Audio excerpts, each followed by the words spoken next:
Welcome to Thinking Deeper by 6-7. It's good to be back. Today we are looking at what is, I think, a genuine collision of giants. I mean, this is a moment where the tectonic plates of history, of philosophy, really shift. It's a huge one. On one side, you have Leo Tolstoy, the literary titan of Russia, the sage of Yasnaya Polyana. And on the other, you have Mahatma Gandhi, the man who had become the father of modern India. And they are locking horns over, well, maybe the most dangerous idea in the world. It really is. It's an idea that if you take it seriously, it upends everything. Everything. We're talking about a radical reevaluation of God, a complete and total rejection of organized religion, and here's the real kicker, a dismantling of what he calls scientific atheism. Yeah, that's the part that catches everyone off guard. He attacks both sides. He really does. And the central question they are grappling with is just terrifyingly simple. How can an entire nation, a huge nation, be enslaved by just a handful of outsiders? And Tolstoy's answer is not what anyone wants to hear. No, it's not about guns. It's not about politics. It's not about treaties. He says it is a spiritual failure, a sickness of the soul. He says it's about the superstition of violence. And to fix it, he wants to strip away everything we hold dear, the church, the state, even the science labs, to find what he calls the law of love. It is a scorched earth policy for the soul. He uses this metaphor, clearing the ballast from a sinking ship. I love that metaphor. And if we're going to get this, if you're going to understand it, you have to be willing to look at your own beliefs about power, about faith, and ask the uncomfortable question. Are they actually just chains that you forged for yourself? It's a deep one. So let's unpack this. The core text we're looking at today is A Letter to a Hindu. Written by Tolstoy in 1908. Right. And just as importantly, we have the introduction to that letter, which was written by M.K. Gandhi a year later in 1909. So first things first, we need to set the scene. Because the relationship here between these two men, it is not what you might expect. No, not at all. It's not a meeting of equals. Not at this point in time, anyway. Exactly. Gandhi isn't the Mahatma yet. Yeah. He's not the globally recognized figure in the loincloth. I mean, in this introduction, he actually describes himself as humble follower of Tolstoy. He really does. It almost sounds like a fanboy writing about his hero. Well, he kind of was. You had to put yourself in his shoes in 1909. Gandhi is in the trenches. He's in South Africa. He's fighting racial discrimination. He's experimenting with legal resistance, civil disobedience. But he's looking for something deeper, a spiritual foundation for his political instincts. He needs a philosophy. He needs a philosophy. And he's been reading Tolstoy for years. I mean, most of us, we think of Tolstoy and we think War and Peace or Anna Karenina, these huge, thick novels about sad Russian aristocrats in the snow. Right. But Gandhi sees something else entirely. He sees a prophet. He calls him, and this is a direct quote, one of the clearest thinkers in the Western world. That's high praise. And the letter itself, its journey is pretty wild, isn't it? Tolstoy didn't even write it to Gandhi in the first place. No, not directly. He wrote it in response to a letter he received from the editor of a revolutionary magazine. It was called Free Hindustan. A pretty provocative name. Very. And they were basically asking for Tolstoy's support, his endorsement for the Indian independence movement. That letter somehow finds its way to Gandhi in South Africa, and Gandhi reads it, and his reaction is basically, stop the presses. Everyone in India needs to read this immediately. Wow. He felt it was that important. He translated it into his native Gujarati himself just to make sure it got out there. So what was the vibe in India in 1908? What was in the air that made this letter from a Russian novelist feel so urgent? The vibe was, I think, a mix of desperation and rage. The context is what was called the subjection of India. The British Raj is at its absolute peak of power. But underneath that, the Indian nationalist movement is waking up, and it is angry. And the big debate wasn't if they should be free, But how, exactly? How do we get free? And that debate was becoming more and more polarized. with one side leaning heavily towards violence. Violence was looking very, very attractive to a lot of people. You had a growing faction of nationalists who were saying, look, this is simple. The British took this land by force, so we have to kick them out by force. An eye for an eye. An eye for an eye. And this wasn't just talk. Assassinations of British officials were becoming more common. In his intro, Gandhi specifically brings up the assassination of Sir Curzon Wyllie in London. I remember reading about that. It was a huge scandal. An Indian student walked up to a high-ranking British official at a party and shot him dead. So this is the atmosphere. It's a pressure cooker. So you have this rising tide of blood. You have people saying this is the only language they understand. And then into this steps Gandhi, who is deeply uncomfortable with that path, and he finds this letter from an old Russian count that says, "Stop. You are all doing it completely wrong." Exactly. And it's a fair question to ask. I'm sure you're thinking it, and a lot of listeners are too. Why on earth does a Russian novelist get to lecture Indians on their own revolution? Yeah, it feels a bit rich, doesn't it? Yeah. I mean, Tolstoy is a count. He owns land. He's a white European aristocrat. What could he possibly know about the experience of being a colonized Indian subject? On the surface, it looks like the worst kind of privilege, explaining oppression to the oppressed. But you have to understand who Tolstoy had become by 1908. He wasn't really a Russian anymore in that nationalist sense. He was a universalist. He had renounced his wealth. He was living like a peasant. And he was a former soldier. That's key, isn't it? It's absolutely key. He fought in the Crimean War. He had seen up close what cannonballs do to human bodies. He had seen the so-called glory of war and realized it was just a disgusting meat grinder. So he's not speaking from some ivory tower. He's not romanticizing conflict. No, he's speaking from trauma, from direct experience. And maybe most importantly, he isn't lecturing them with Western ideas. This is not him saying, you all should read the Bible and be more like us. His whole argument is the opposite. He is saying, read your own books. He quotes the Vedas. He quotes Krishna. He quotes an ancient text called the Hindu Kural. He's basically grabbing the Indian nationalist by the shoulders and saying, the answer you're looking for isn't in London or Berlin. It was in the heart of Hinduism all along, and you've forgotten it. That's a powerful approach. And Gandhi, in his introduction, he even admits that he doesn't agree with every single detail. He says some of Tolstoy's historical facts are not, quote, accurately stated. Which is a very polite way of saying he got some dates and figures wrong. Right, exactly. But Gandhi says, who cares? He insists that the central truth of the letter is unassailable.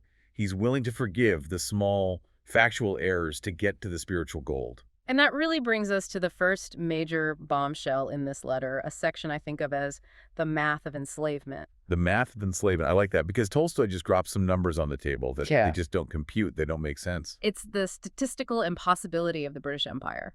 He starts by pointing out that the British East India Company, which, let's just pause on that for a second.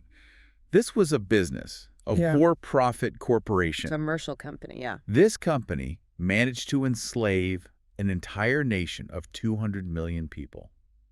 And how many English people did it take to do this? The number he gives is about 30,000. 30,000, that's the number, against 200 million. And we need to be clear about that 30,000 figure. That is not 30,000 battle-hardened soldiers. Yeah. That's everyone. That's the clerks, the merchants, the administrators, their wives, their children. The actual combat force was a tiny fraction of that. The ratio is just... it's insane. Right. That's like, imagine a packed football stadium. Let's say it holds 70,000 people. Screaming, angry, vigorous people. And there's one guy standing on the 50-yard line telling them all what to do. One person. One person. And they all listen. It breaks your brain. Tolstoy really dwells on this point. He makes it clear that he's not talking about supermen.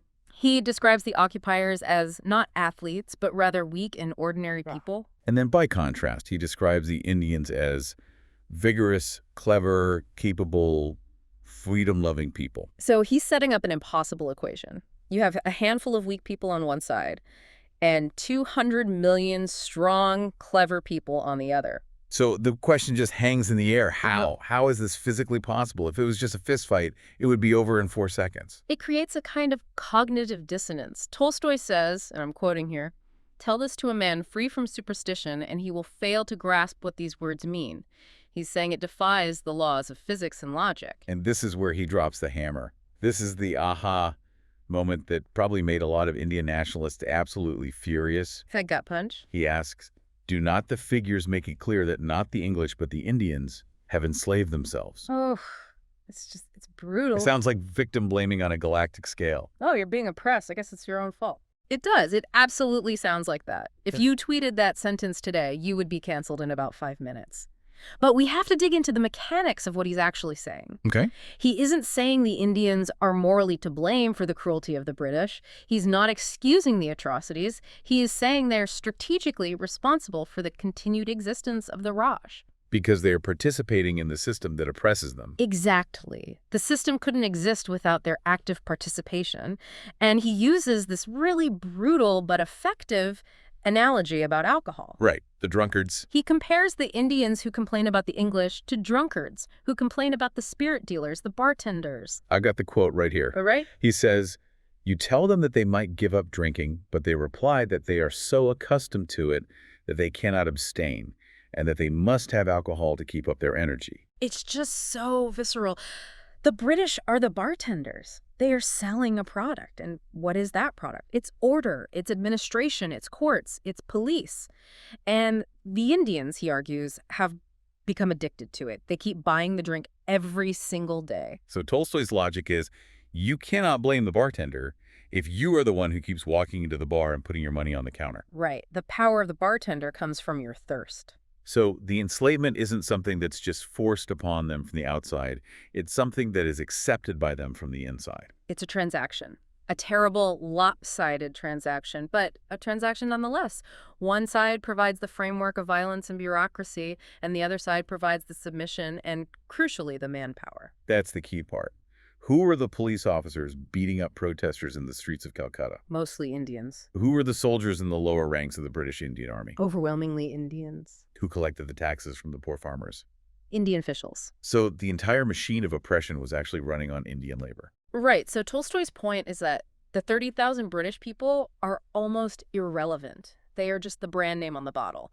The real problem, the addiction, the enslavement, it's internal. It's a spiritual state of mind where 200 million people have come to believe they need to be ruled by force. And this is the perfect pivot into the theology of the letter. Because Tolstoy's next question is why? Why are we addicted to this drink? Why do we believe that we need violence and coercion to run a society? And his diagnosis is that we are all suffering globally from a lack of what he calls reasonable religious teaching. Now, this is where we have to be really, really careful. Because when Tolstoy says religious teaching, he absolutely does not mean go to church more often. Definitely not. He means almost the exact opposite. This is where the deep dive, I think, gets really fascinating for anyone who's interested in that constant debate between theism and atheism. Because what Tolstoy does next is he goes on an absolute rampage against all organized religion. He really does. He is burning the house down. There are no sacred cows left. He critiques both the East and the West, Christianity and Hinduism, all of it.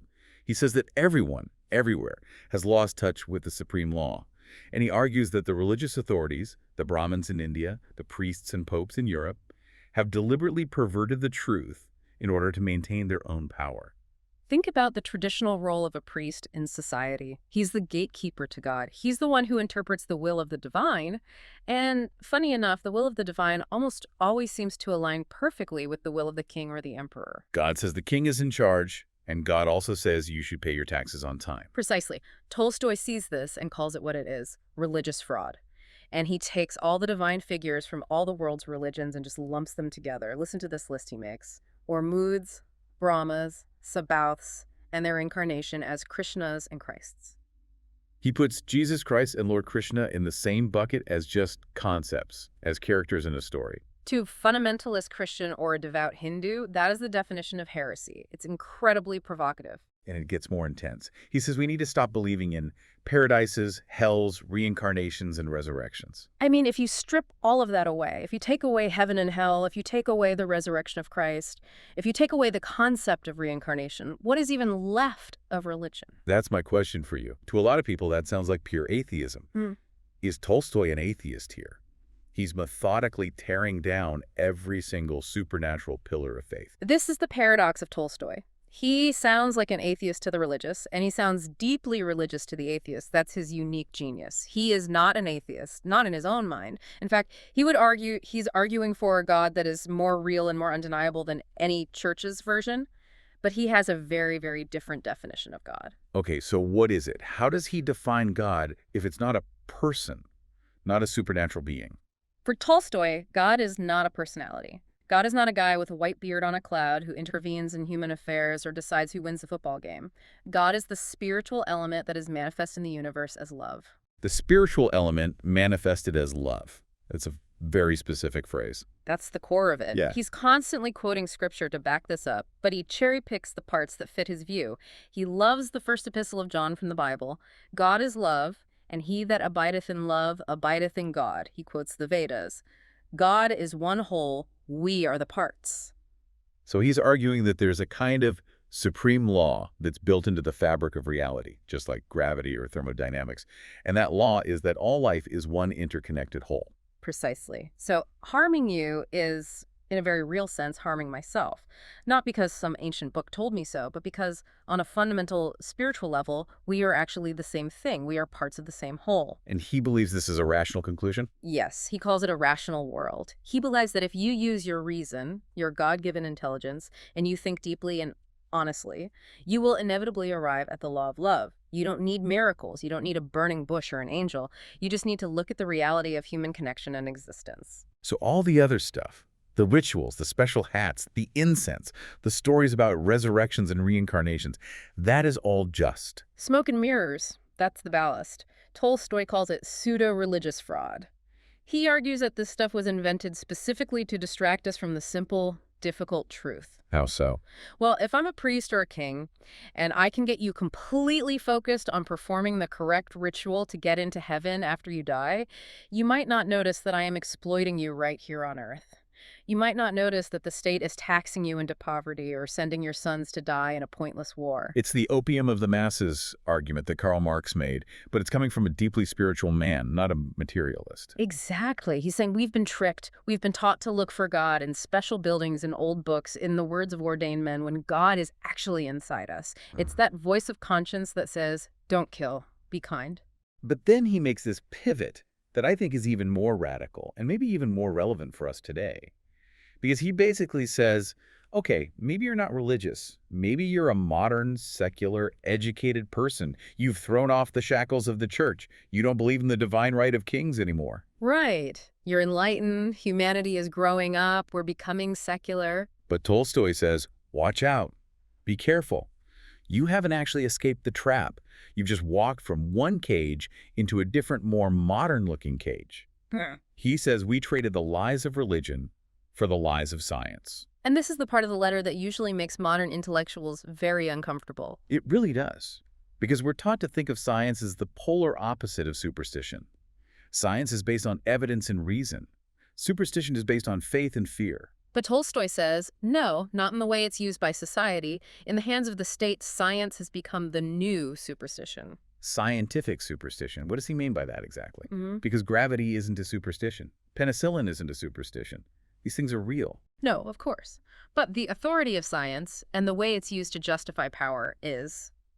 Tolstoy argues that the average person believes in scientific truths with the exact same blind faith that their ancestors had in the pronouncements of the church. That's a provocative claim. Think about it. You, personally, have you ever seen an atom with your own eyes?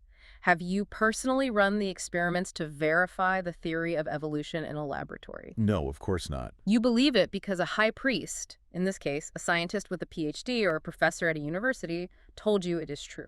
You trust the institution. So we've just swapped the priest's robe for the scientist's lab coat. And we've swapped the dogma that justifies the power structure. The old dogma was, the king has the right to rule you because God chose him. The new dogma is, the strong have the right to rule the weak because science says so. He's talking about social Darwinism here. He is absolutely talking about social Darwinism, the idea of survival of the fittest applied to human societies. Tolstoy despises this idea with every fiber of his being. He sees it as nothing more than a pseudo-scientific justification for pure evil. Because if you're a colonial power, like Britain was, social Darwinism is the perfect excuse for anything you want to do. It's a get-out-of-jail-free card for your conscience. You can say, look, I'm not a bad person for conquering India. It's just biology. It's the law of nature. Superior cultures and races naturally dominate inferior ones. It's sad, but it's science. It completely absolves you of any moral responsibility. You're not being cruel. You're just an agent of historical law. Right. Tolstoy mocks this phrase, historical law. He says it's just a fancy academic-sounding way of saying we have always acted like violent animals, so we must continue to act like violent animals. He refuses to accept that humans are just animals competing for resources. He says we have a rational consciousness, a soul that lifts us above the law of the jungle. So when a modern political scientist says, well, war is an inevitable part of international relations because of human nature, Tolstoy would say. That is a superstition. That is a lie you are telling yourself so that you don't have to do the hard work of changing. And he goes even further than that. He starts listing specific things that he considers scientific ballast, things we need to throw overboard. And this list is, it's wild. It's pretty shocking. He says we need to throw out our belief in infinitely small atoms and molecules. He says we need to throw out our interest in infinitely remote worlds, so all of astronomy. And he even goes after technology. Microscopes, gramophones, cinematographs, submarines, and airships. Yeah. Okay, hold on a second.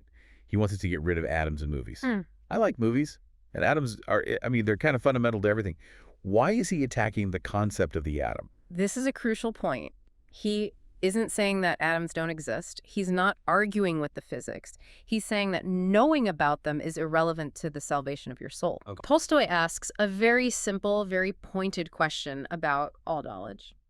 Does this help me live a better life? Does this help me understand the law of love? So does knowing the exact atomic weight of carbon help me treat my neighbor with kindness? No, not directly. Does knowing the distance to the Andromeda galaxy help me stop the violence in my own heart? Probably not. Then, for Tolstoy, it is ballast, it is clutter, it is mental noise. He argues that we use these fascinating but ultimately trivial facts as what he calls harmful stupefactions. As distraction. Exactly. We distract ourselves with an endless stream of trivia. We get very proud of our knowledge. Look at us, we built an airship. We can see microbes, while our actual wisdom is at zero. He sees us as a man whose house is on fire, and he's sitting in the living room, ignoring the flames, happily playing with a new toy and saying, look at how complex and interesting this toy is. While the roof is literally collapsing on his head. Exactly. So he sees science, when it is divorced from a moral purpose, as just another drug. It's another way to avoid doing the hard internal work that the law of love demands. So we're trapped. We're caught between these two giants. On one side, you have religious fraud, which says, kill your enemies for the glory of God. And on the other side, you have scientific superstition, which says, kill your enemies because it's natural selection. And both of them conveniently lead to the same result. Yeah. Violence. Both of them provide a justification for the enslavement of the 200 million by the 30,000. They are the twin justifications for the use of force. Correct. So what is the way out? What is the solution?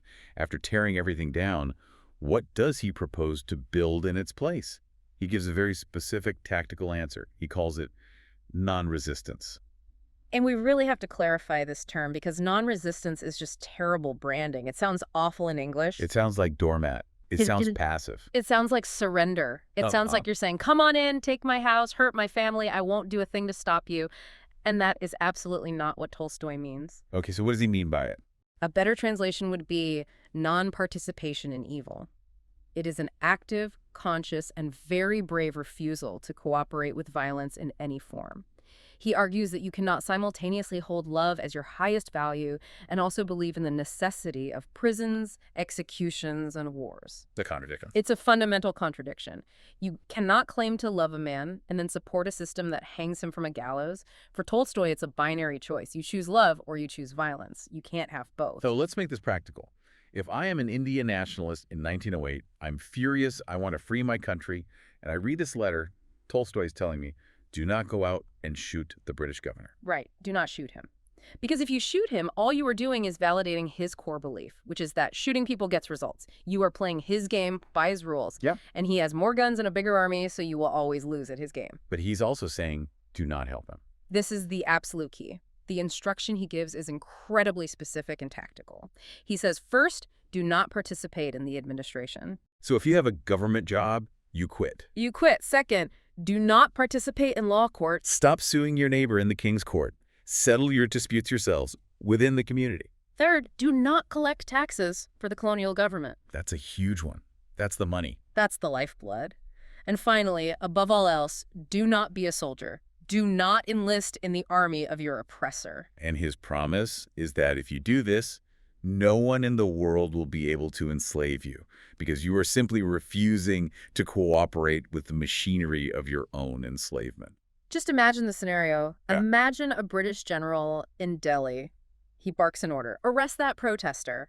But the police officer is Indian, and he just stands there. He doesn't fight the general. He doesn't insult him. He just doesn't move. He doesn't comply. He doesn't comply.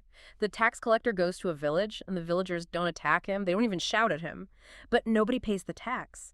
And the Indian clerk who works for the tax office refuses to write down the names of the people who didn't pay. What happens? The entire machine just grinds to a halt. It's like the ultimate general strike.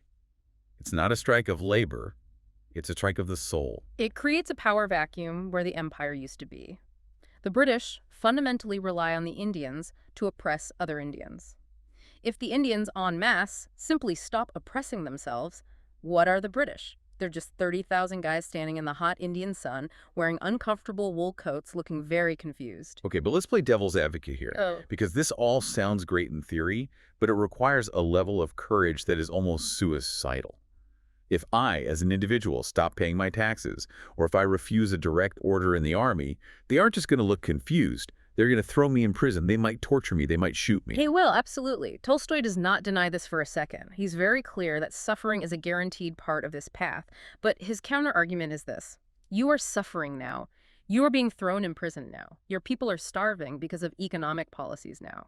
Your sons are being sent to die in the empire's wars now. So the question is not if you will suffer, but what you will suffer for. Exactly. Why suffer to uphold the power of the enslaver?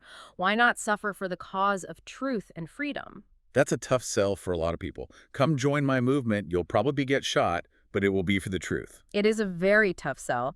But look at the alternative. The alternative is violence. Yeah. And what happens if you use violence to kick out the British? Let's say you succeed. You raise an army, you fight a bloody war, and you win. What have you created? You've created a new army. You've created a new Indian state with an Indian army that will now oppress its own people just as hard, if not harder. Tolstoy's warning is that you will have only changed the skin color of the tyrant, but the tyranny itself remains. Because you haven't changed the underlying principle. You still believe that force is the ultimate arbiter of right and wrong. Exactly. You're still addicted to the same poison. And he quotes from the Hindu chorale here, which is just a beautiful, beautiful line. He says, "The punishment of evildoers consists in making them feel ashamed of themselves by doing them a great kindness." That's not just nonviolence. That is psychological warfare. It is deeply psychological. Think about it. If I hit you and you hit me back twice as hard, I feel justified. My brain says, see, he's a violent, dangerous person. I was right to hit him in the first place. But if I hit you and you just look me in the eye with no fear and no hate, and maybe you even offer me a glass of water, what does my brain do then? It short circuits. It has nowhere to hide. I am forced to look at my own violence unreflected. I have to confront the monster in the mirror. It shames the oppressor into self-reflection. It forces a moral awakening. Tolstoy truly believes this. He quotes another verse. "If a man wishes to do evil unto another, in the evening the evil will return to him." He believes that the act of violence fundamentally destroys the soul of the person who commits it. So by refusing to fight back, you are not only saving your own soul, you are offering the oppressor a chance to save his. This brings us to the grand central metaphor of the entire letter, the ballast. We've mentioned it a few times, but I really want to just dwell on this image for a minute. The sinking ship. It's Yeah. a powerful image. Tolstoy sees all of modern civilization, not just in the West, but in the East as well, as a ship that is taking on water. It is overloaded with lies and complexity, and it is going down. And to save the ship, we have to lighten the load. And he's not talking about just, throwing a few deck chairs overboard. He means we have to throw out everything that isn't absolutely essential for survival. The list of things he considers ballast is just staggering. We mentioned some of them. Innumerable scientific theories, but also constitutions, legal systems. He says universities. He even throws in corrupt stupidities termed art. He calls the whole pile of it mountainous imbecilities. It's like he's applying the Marie Kondo method to the entire human race. He's holding up parliaments and art museums and asking, does this spark love? No.